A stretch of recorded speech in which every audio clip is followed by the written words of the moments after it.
Amb el creixement urbanístic dels segles XVI i XVII, els límits del recinte emmurallat se sobrepassaren. Noves edificacions es van bastir fora del clos, com el convent franciscà de Santa Anna o l'església de l'Assumpció, també coneguda com a Església Nova. Aquest fet va plantejar la necessitat d'una ampliació de muralla que havia de partir d'un nou portal, el de 1636, al costat del de la Saura. El portal es va construir, però el nou mur no es va continuar per raons que desconeixem.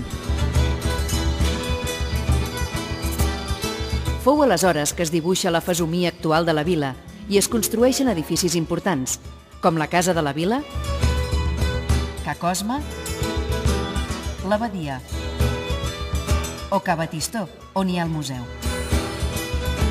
Aquesta activitat constructiva faria que mestres de cases i arquitectes de renom, com Joan Munter, Andreu Verdagí o Pere Blai, s'estiguessin llargues temporades treballant i vivint al Cuber. Gradualment, els edificis importants van situant-se a la part més alta i la plaça Nova es va convertir en el nou centre neuràlgic fins als nostres dies.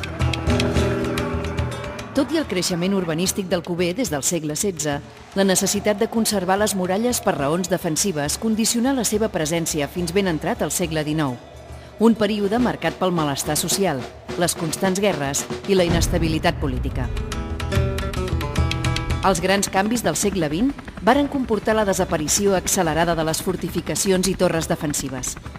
Per una banda, ja no eren útils per la guerra, i per l'altra, eren un obstacle davant del creixement urbanístic, especialment important durant els anys 60.